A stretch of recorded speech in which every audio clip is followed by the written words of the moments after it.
안녕하세요. 류창원 세무사입니다. 예, 반갑습니다. 예, 이번 시간에는요, 국세청 백문 백답 중에서 61번부터 80번을 설명드리려고 하는데요. 주로 임대주택과 관련한 그 주택 임대 세금 내용입니다. 그래서 그 예전에 했던 그런 내용들의 또 중복일 수도 있지만 한번 복습 차원에서 같이 살펴보도록 하겠습니다.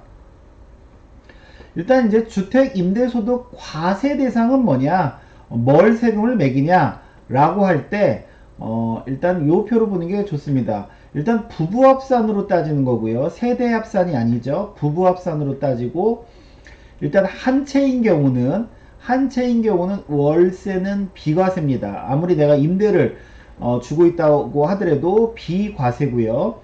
보증금도 비과세입니다. 단 한 채라도 국외에 있거나 아니면 기준시가가 9억이 넘는 집이라면, 예를 들어서 서울에 그 기준시가 9억 넘는 게 많으니까 9억이 넘는 집을 임대를 주고 있다면 그건 과세입니다. 그러나 9억이 안 되는 것들은 임대를 아무리 주고 있다고 하더라도 비과세고요. 그 다음에 부부합산해서 두 채다.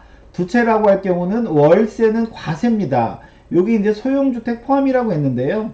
여기 이제 보증금과 관련해서 소형주택 개념이 있으니까 이거 좀 이따 설명드리고, 여하튼 작은 주택이든 큰 주택이든 관계없이 두 채부터는 월세 과세입니다. 두 채 이상부터는 과세예요.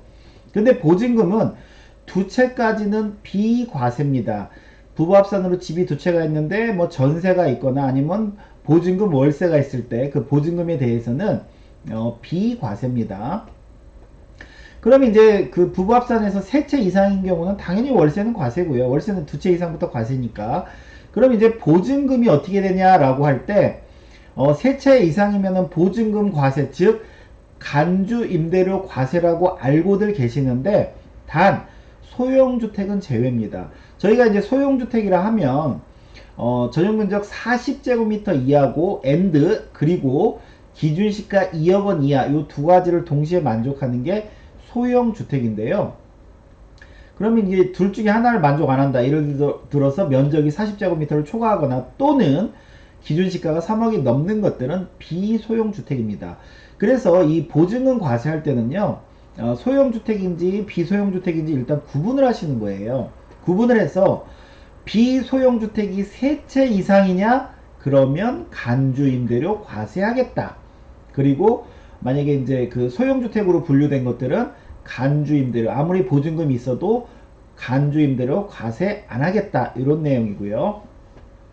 그러면 그 보증금, 그 간주임대료 계산은 어떻게 하냐 이거죠.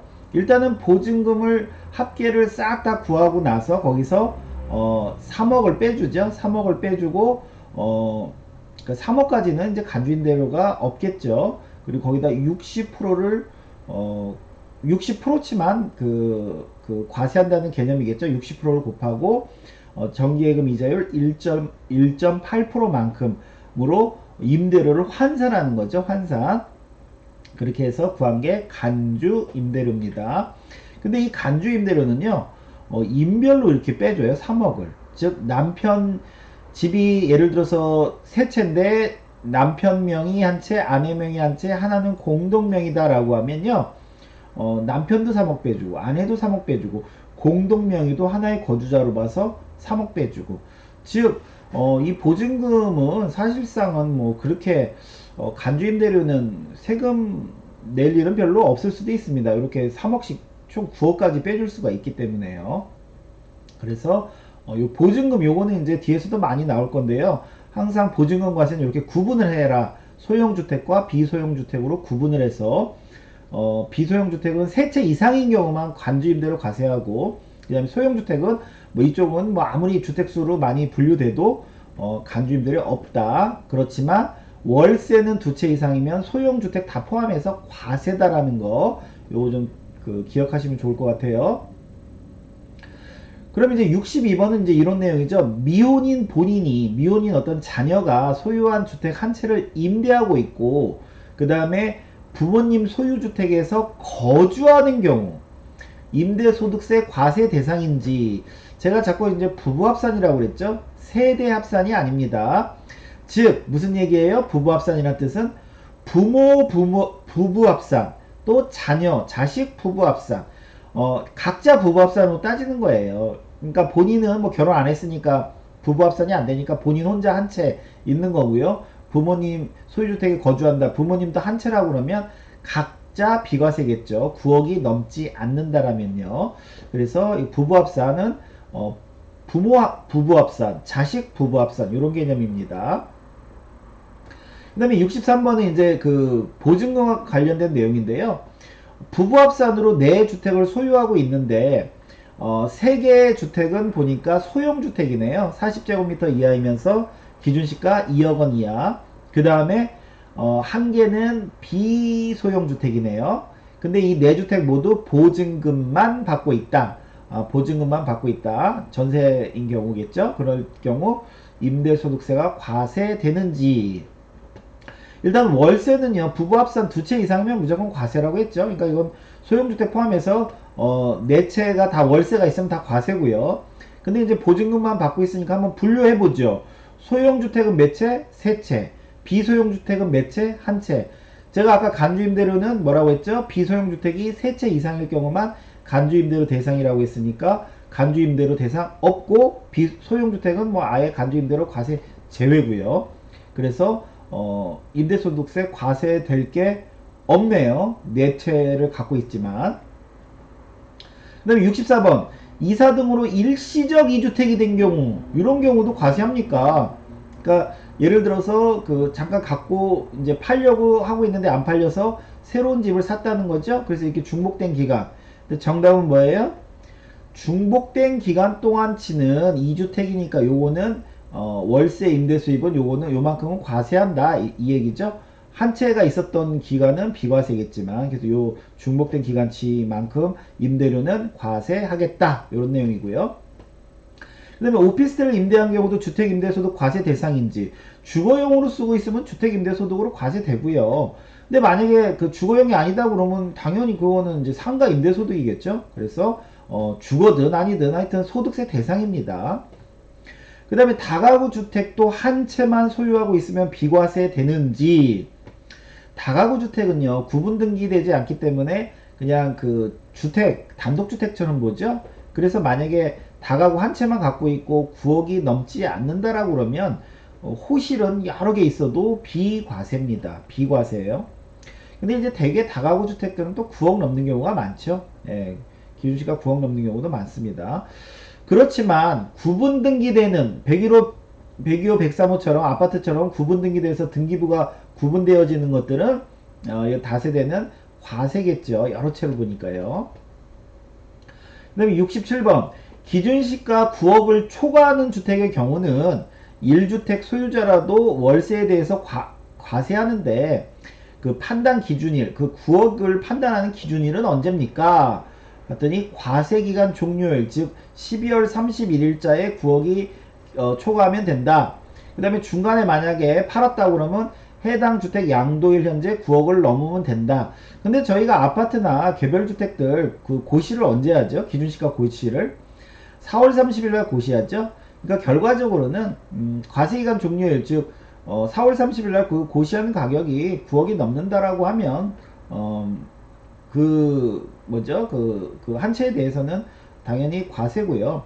만약에 중간에 양도했다라고 하면 4월 30일 전에 양도했다고 그러면은 직전 고시 가격으로 9억을 따지면 될 것이고 4월 30일 이후에 양도했다고 그러면 그 4월 30일 그때 고시한 가격 기준으로 9억을 따지시면 되겠죠. 그 다음에 68번 2주택 또는 기준시가 9억을 초과하는 1주택을 소유하고 월세 없이 즉 전세금만 받고 임대하는 경우 즉 보증금만 받고 임대하는 경우 소득세 신고를 해야 하는지. 저희가 계속 중복되었죠. 이 보증금은 몇 채부터라고 했어요? 비소형주택이 3채 이상인 경우만 과세 대상이죠. 그 다음에 그 월세는 2채 이상이면 과세라고 했죠. 근데 이 사람은 2주택인데 전세금만 받고 있거나 아니면 기준시가 9억 초과인데 전세만 받고 있는 경우는 뭐예요? 이거는 소득세 과세 대상이 아니겠죠. 그죠? 소득세 과세 대상이 아니죠. 보증금 과세도 아니고 월세는 2주택은 과세지만 전세만 받고 있으니까 소득세 신고 대상이 아닙니다. 글쎄요, 이제 이런 분들이 간혹 이제 사업자도 내야 됩니까? 그러는데, 소득세 신고 대상도 아니기 때문에 뭐 제 생각에는 굳이 사업자를 안 내도 상관은 없을 것 같은데요. 예. 그 다음에 69번. 주택 임대소득 과세 대상 판단 시 주택수는 소유주택, 즉 보유주택수인지 아니면 임대를 하고 있는 주택수인지, 간혹 이제 부부합산으로 이제 그 두 채 이상, 세 채 이상 경우 과세한다고 하니까, 아니 내가 살고 있는 집은 빼줘야 되는 거 아닙니까? 내가 살고 있는 집 빼고 나머지 집으로 따져줘야 되는 거 아닙니까? 이제 이러시는 분들이 간혹 있는데, 그게 아니라 임대만 하고 있는 주택으로 따지는 게 아니라 내가 살고 있는 집이든 자식이 살고 있는 집이든 여하튼 이제 각자 부부합산으로 해서요, 소유 즉 보유하고 있는 주택으로 따지는 겁니다. 즉 부모는 부모대로 소유하고 있는 집, 자녀는 자녀대로 소유하고 있는 집, 임대하고 있는 집을 집수로 따지는 게 아니에요. 소유하고 있는 집수로 따지는 겁니다. 그 다음에 갑과 을이 공동으로 주택을 소유, 즉 그 지분으로 5대5로 하고 있는 경우, 갑과 을의 주택수는 그 공동 소유 주택의 경우는요, 지분이 가장 큰 자가 2명, 지금 5대5니까 가장 큰 자가 2명이죠. 이럴 때는 각자의 소유로 봅니다. 각자, 그러니까 각자 집이 한 채씩 있는 걸로 보는 거예요. 다만 지분이 가장 큰 자가 2명 이상인 경우로서 그들이 합의하여 그들 중 1인을 당해주택의 임대수입 귀속자로 정한 경우에는 그의 소유주택으로 계산한다. 즉 예를 들어서 부부의 경우 남편과 아내가 있는데, 이거를 뭐 그 남편의 집으로 할지 아내 집으로 할지 그거는 큰 의미가 없겠죠. 왜냐면 어차피 부부 합산이니까. 그렇지만 예를 들어서 남편은 근로소득이 엄청 많고 아내는 없다라고 할 때는 또 아내의 귀속으로 해서 아내의 소득세만 내게 할 수도 있겠죠. 그런 차원에서는 뭐 아내의 경우로 귀속자를 정할 수도 있겠죠. 그 다음에 부자나 형제가 5대5로 갖고 있는 경우, 이런 경우는 귀속자에 따라 소유 주택수가 달라질 수가 있겠죠. 그죠? 예를 들어서 자녀는 집이 없고 그 부모는 집이 있는데 공동 명의로 돼 있는 거를, 예를 들어서 이거를 자녀의 귀속으로 한다라고 하면은 각자 한 채씩 되니까 비과세가 될 수가 있겠죠. 그런 식으로 귀속자에 따라 소유 주택수가 달라질 수가 있는 것이고요.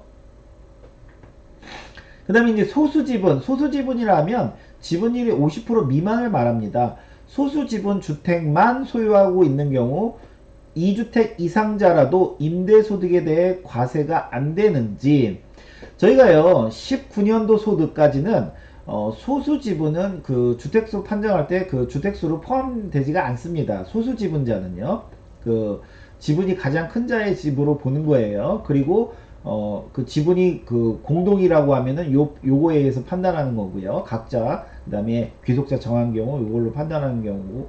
근데 이제 20년, 지금 이제 2020년 소득부터는요, 원칙은 소수지분자는 주택수로 그 포함을 안 하는 게 맞지만, 이제 이 두 가지, 총 임대 수익 곱하기 이 소수 지분자의 지분율을 곱한 게 임대료가 600만원 이상이거나, 아니면 이 집이 기준시가 9억이 초과되고 그 소수 지분자 지분율이 30%를 넘거나, 요 둘 중에 하나 만족하면 이제 20년부터는요 이 그 소수 지분자도 요런 경우는 주택수에 포함이 됩니다.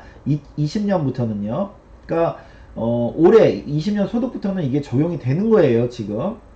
그래서 예를 들어서 갑이 A주택과 B주택이 있는데 A는 본인이 단독 소유예요. 본인 집이죠. B는 보니까 지분율이 40% 소수 지분이네요.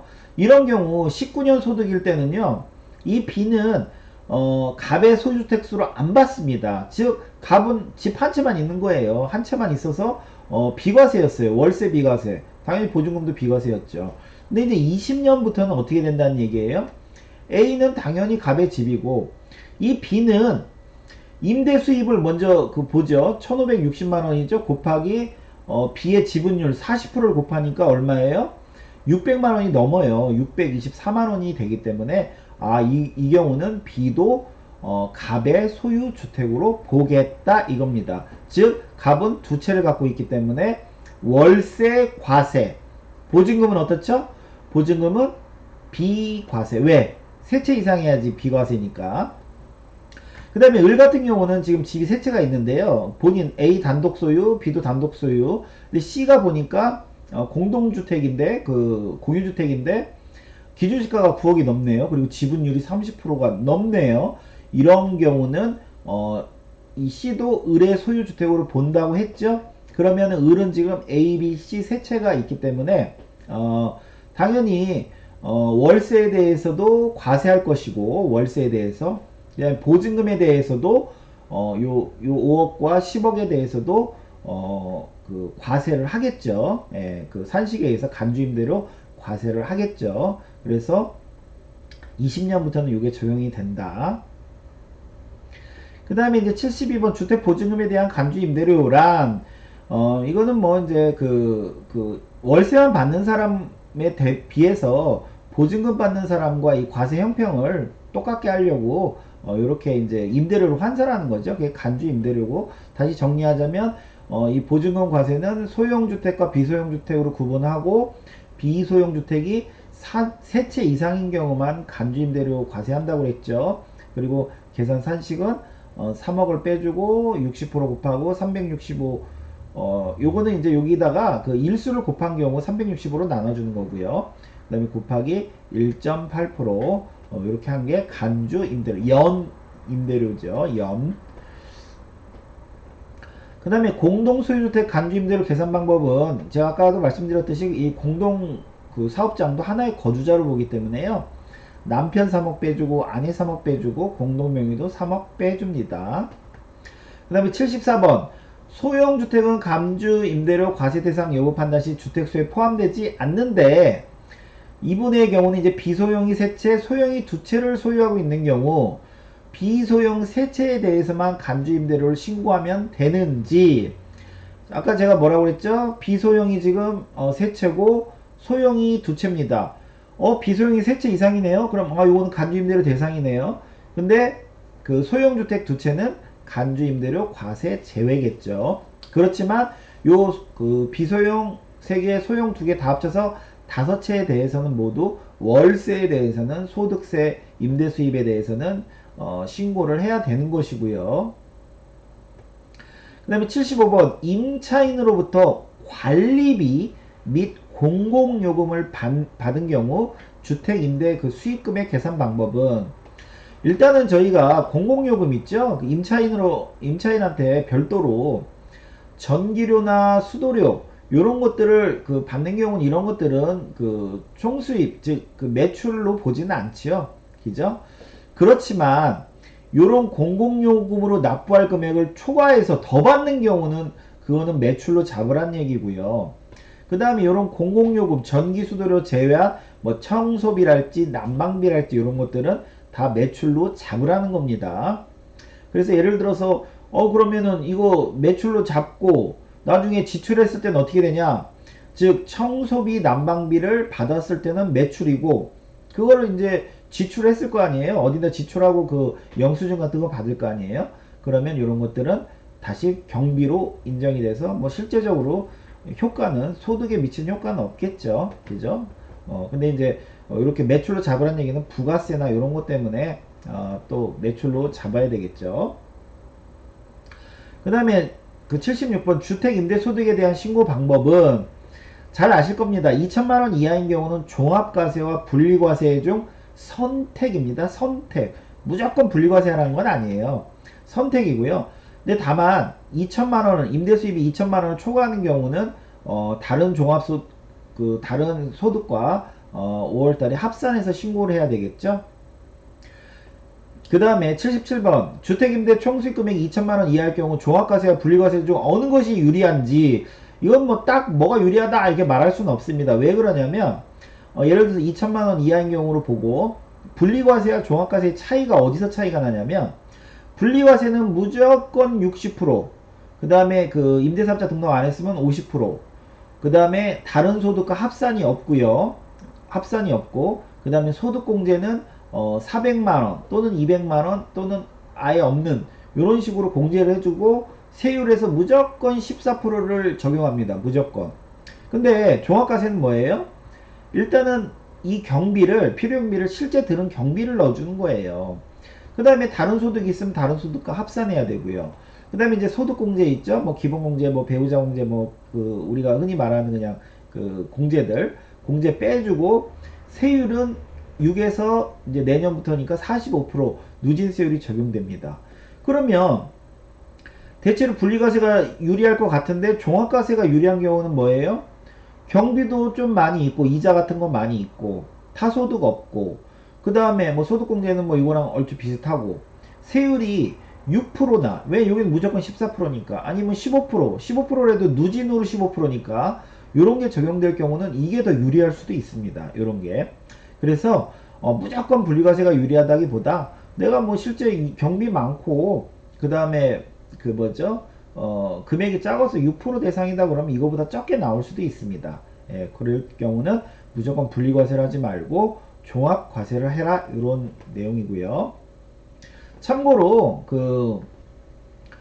분리과세의 내용은 잘들 아실 텐데 이거죠. 2천만 원 기준으로 해서 다른 소득, 타소득이 그 2천 이하자, 그 다음에 타소득이 2천 초과자, 타소득이라 하면은 뭐 그 임대소득 말고 이제 기타 다른 소득을 말하는 거죠.